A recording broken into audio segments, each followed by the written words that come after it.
Well, we're going to see the humidity really increase tonight into tomorrow. That's going to lead to more storms, an unsettled middle of the week, and steamy conditions right through the weekend.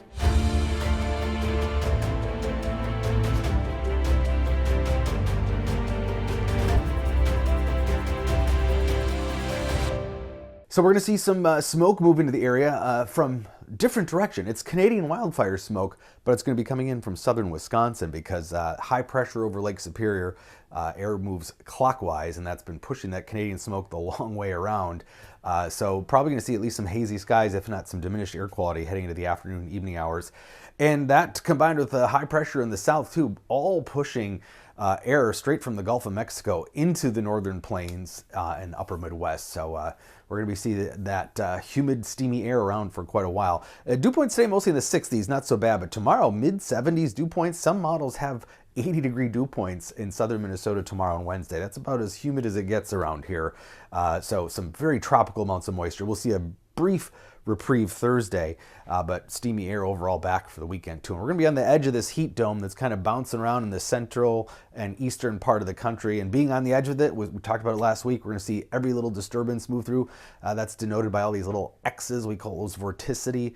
We look at aloft, little spins aloft shows us that there's pockets of cool air, some of those brief disturbances, kind of one every 12 hours apart, riding the edge of the heat and with ample humidity. And it's the time of year where we get a lot of these nighttime thunderstorms. So these are the winds and temperatures at about 4,000 feet above the ground. They accelerate at night because as the lower atmosphere cools, there's less friction. It's not tied to the winds aloft, so the winds accelerate, and that pushes moisture north and creates clusters of storms kind of each night, probably over the next few nights here in the plains, into Minnesota and Wisconsin. So this could be some big rainmakers too here if we get repeatedly hit in the same area. So looks like we'll see more storms develop in northwestern and northern Minnesota tonight into tomorrow morning.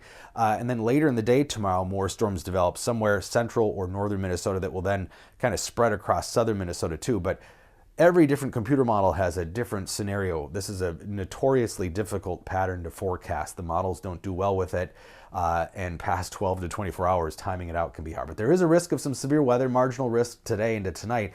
Tomorrow, though, as storms develop later in the day, better chance that we could see some stronger storms. So Twin Cities, Brainerd, over towards Fargo included in the slight risk, level 2 out of 5. And then the Twin Cities into western Wisconsin, Wednesday into Wednesday night. This is a slow-moving cool front that will be moving across the state tomorrow into Wednesday, clearing us Thursday before it moves back north again. And the biggest threat for severe storms is going to be wind gusts.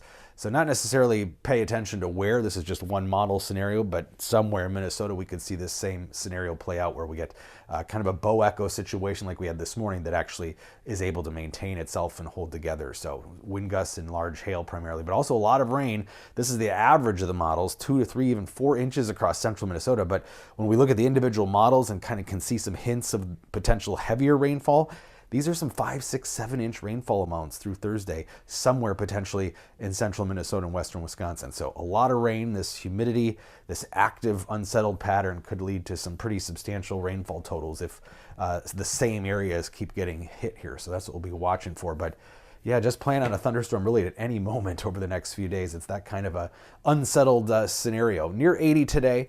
Steamy though, tomorrow and Wednesday, close to 90. The one thing that could hurt temperature forecast is if we get more of these early morning storms that keep going, and then that can keep us cloudy the first half of the day, and that might knock down temperature. So that's something to watch for. But if they're mainly evening and overnight storms, it's going to be steamy by day with that heat index close to 95 to 100 tomorrow and Wednesday afternoons.